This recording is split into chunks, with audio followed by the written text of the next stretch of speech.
안녕하세요, 여러분. 세상을 바꾸는 사람들이 영상 굽는 마을에 오신 걸 환영합니다. 오늘의 이야기는요, 사이비 성직자보다는 진리의 말씀을 믿어라입니다.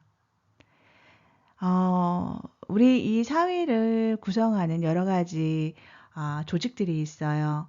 그런데 기본적으로 세 개의 조직이 굴러가고 있죠. 그게 뭐냐면 종교, 정부, 그 다음에 기업, 요 세 개의 조직이 주된 조직으로 해서 이 사회를 형성하고 있는 것 같습니다. 종교라는 것은 우리 사람들이 안위를 찾기 위해서 많이 찾아갑니다. 기쁠 때보다 슬플 때, 어딘가에 기대고 싶을 때 종교를 많이 찾지요.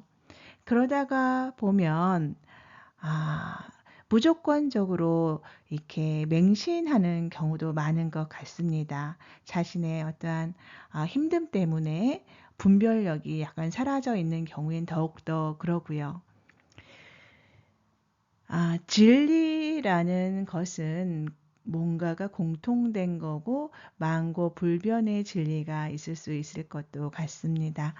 네, 여러분, 우리 오늘의 이야기 한번 들어보면서 사이비 성직자와 진리에 관해서 한 번 더 생각해 보면 어떨까요? 낭독 시작해 드리겠습니다. 사이비 성직자보다는 진리의 말씀을 믿어라. 기도의 목적은 간절함에 있다. 무작정 기도만 하지 말고 진정으로 자신이 원하는 것이 무엇인지 알고 하라. 많은 사람들이 종교를 믿고 있다. 물론 개 중에는 무교도 있지만 이들도 잠재적인 종교관은 가지고 있다. 인간이 종교를 믿는 가장 근본적인 이유는 자신의 인생을 점검하고 그 안에서 행복의 가치를 찾는 데에 있으며 더 나아가서는 자신의 연약함과 부족함을 알고 종교에 의지함에 있다. 그런데 지나친 신앙생활로 인해 개인과 가정이 파탄나는 일이 주변에서 종종 일어나고 있다.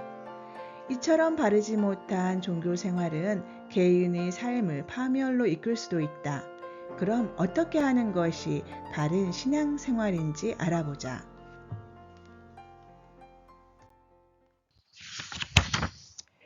종교에서 가장 큰 덕목은 믿음인데 종교인들이 신자들의 믿음을 이용하고 있다는 것이 큰 문제이다.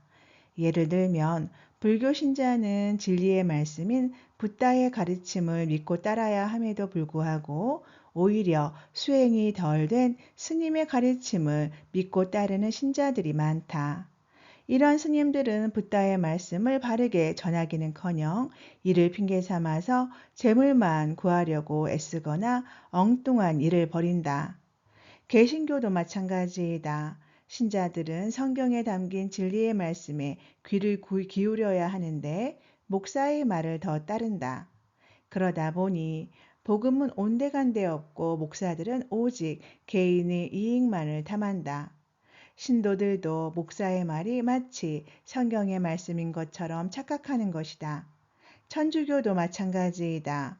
물론 스님이나 목사, 신부를 폄훼하고자 하는 말이 아니다. 개중에 이런 잘못된 성직자들 때문에 종교가 아직도 욕을 먹고 있는 것이다. 더 큰 문제는 신도들이 절대자인 붓다나 예수, 하나님의 가르침보다 스님, 목사, 신부의 말과 행동에 현혹되어 더욱 끌리고 있다는 데에 있다. 이래가지고선 올바른 종교가 이 땅에 바르게 뿌리 내리기가 힘들다. 바른 성직자는 절대자들이 남긴 진리를 설파하는 데 평생을 바친다. 개중에는 이를 악용하여 마치 자신이 교주인 것처럼 행동하고 개인적인 치부를 하고 있는 것이 오늘날 종교가 지니고 있는 문제점이다. 또한 사이비 성직자의 말에 쉽게 현혹되고 있는 신도들도 문제가 있다. 모든 종교의 가치는 자비와 사랑을 근본으로 한다. 자비는 어려운 사람에겐 베풀고 병든 이웃이 있으면 함께 아파하는 걸 말한다. 사랑은 진실한 마음을 동반한다. 그러므로 자비와 사랑을 바탕으로 하지 않는 종교는 이미 종교가 아니며 애초부터 믿을 가치조차 없다. 그런데 어떤가? 요즘 종교단체들은 신도들을 조직적으로 관리하기 때문에 한번 발을 디디면 빼기가 매우 어렵다. 신앙생활은 자발적이어야 하는데 나중에는 강요에 의한 신앙생활을 하는 지경에 이르렀다. 대표적인 것이 요즘 코로나19 사태를 맞은 한 종교단체이다. 물론 그들을 비난할 생각은 추호도 없다. 우리나라 헌법에는 종교의 자유가 있기 때문에 그들을 말릴 법적인 방법도 없다. 다만 국가가 위기 상황이기 때문에 지금이라도 그들을 강력하게 통제할 필요가 있다. 이렇듯 신앙생활은 개인의 삶을 윤택하게 해주어야 하는데 오히려 사회가 종교를 걱정한다면 그 가치는 이미 상실한 것이나 다름이 없다. 대개 사람들은 자신이 힘들거나 생활이 어려울 때 종교에 기댄다.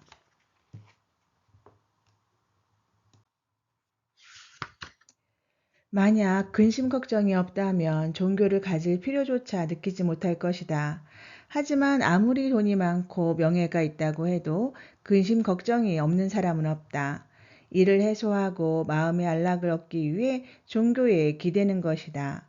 그런데 그런 종교가 오히려 재물이나 탐하고 권력에 욕심을 부린다면 존재해야 할 하등의 이유가 없는 것이다. 최근 모 사찰에서 일어난 도박 사건이나 사이비 종교에서 개인의 재산을 착복하는 것들은 도저히 일어나서는 안 될 일이다. 종교의 지향점은 청정에 있다. 이것이 전제되지 않은 종교는 사이비에 지나지 않는다. 사이비 종교의 특징은 처음에는 간을 빼줄 것처럼 하다가 야금야금 무언가를 빼앗아 간다는 것이다. 처음에는 꼭 한 가지씩의 소원을 들어준다. 그렇게 되면 일시의 마음을 혹 뺏긴다. 그리고 다시 소원을 빌면 꼭 들어줄 것 같은 느낌이 들어서 맹신하게 되고 더 많이 재물을 바치지만 그 순간부터는 잘 들어주지 않는다. 사람은 철학적으로 볼 때 누구나 어려움을 당하면 의지처를 찾는다. 만약 신도가 어려움을 극복했다면 그걸 두고 사이비 종교인들은 마치 자신들의 힘으로 극복한 것처럼 보이게 한다. 사실 그것은 그들의 힘이 아니라 신도 자신의 힘으로 이겨낸 것이다. 그런데도 마치 자신들의 힘으로 신도가 어려움을 극복한 것처럼 포장한다.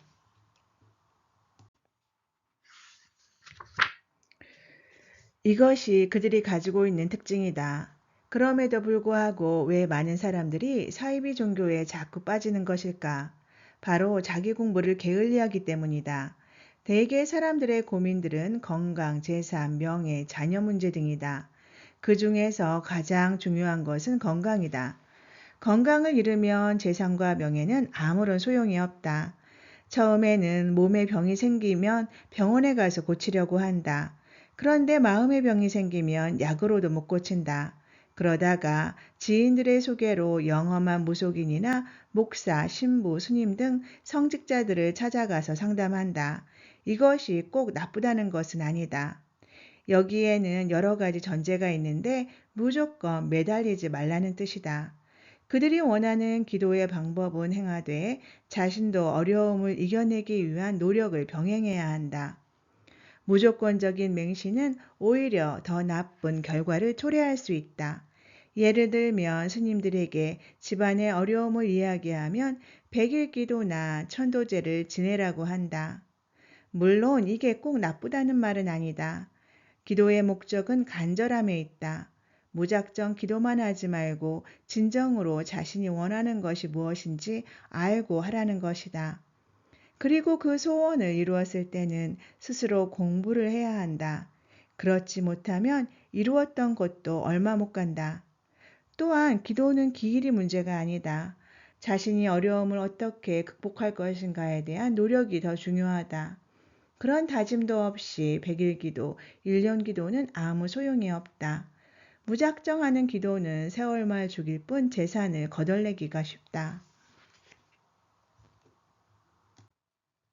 요즘 종교인들은 신도들로부터 수입을 얻기 위해 이런 식으로 기도를 권하는 것이 태반이다. 돈을 뜯기 위해 기도를 부추기는 것에 지나지 않는다. 심지어 관세음보살이나 하나님에게 기도해서 좋아졌다는 생각을 하면 아예 거기에 빠져서 영원히 헤어나지 못하는 종교인들도 많다. 종교의 진정한 가르침은 이런 것이 아니다. 기도로서 힘들고 어려운 때를 벗어났다면 그 이후에 더 큰 가르침을 얻기 위해서는 스스로 공부를 해야 하는 것이 더 중요하다는 뜻이다. 100일 동안 열심히 기도를 했는데도 마음속에 아무것도 얻지 못했다면 그런 기도는 하나만 아니다. 이걸 제대로 깨치지 못하고 무조건 빌면 나중에는 자신에게 더 큰 어려움이 정확하게 찾아온다. 진정한 기도의 원리는 스스로 깨쳐가면서 바른 신앙생활을 하는 것이다. 네, 여러분, 여기까지입니다. 오늘의 이야기 사이비 성직자보다는 진리의 말씀을 믿어라 어떠셨습니까? 네, 성직자 분들도 많은 공부를 하신 분들이잖아요. 그죠? 그 분야에. 근데 요즘 사회 같은 경우에는 우리 같은 평범한 사람들도 교육의 기회는 참 많이 주어지는 것 같습니다.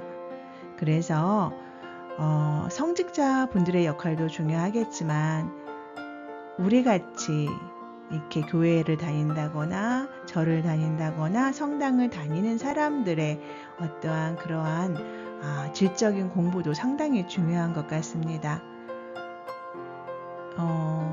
많은 사람들은 자신이 무엇을 원하는지 알고 있는데 그 알을 알아채지 못하는 경우가 참으로 많은 것 같습니다. 왜 그런가 지금 생각해 보면요.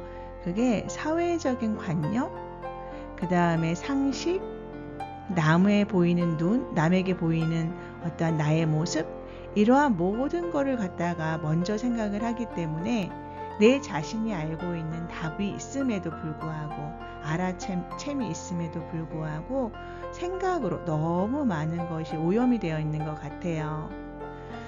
그래서 마음 공부도 하는 것 같고요, 사람들이.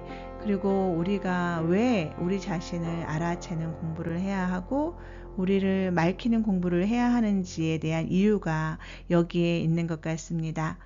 어느 정도는 성직자 분들의 도움을 받아서 우리가 성장할 수 있는 것은 맞는 이야기인 것 같아요. 하지만 그 성장을 하면서 우리도 우리 자신이 어떠한 그러니까 많이 알아야 한다고 하나요? 어떠한 하나에 대한 편협한 거에 대한 거에서 묶여 있지 말고 모든 것을 마음을 열어놓고 흡수하는 자세, 알아가는 자세, 그러면서 냉철해지는 자세가 필요할 것 같습니다. 오늘의 책 소개 잠시 드리겠습니다. 통찰과 역설, 본질을 알면 모순이 보인다입니다. 저자 천공, 발행처 마음서재이고요. 사부 운명을 바꾸려면 좋은 인연을 만나라에서 오늘의 이야기 가지고 왔습니다. 오늘 하루도요 정말로 감사하고요. 즐겁고 기쁜 하루 만드세요.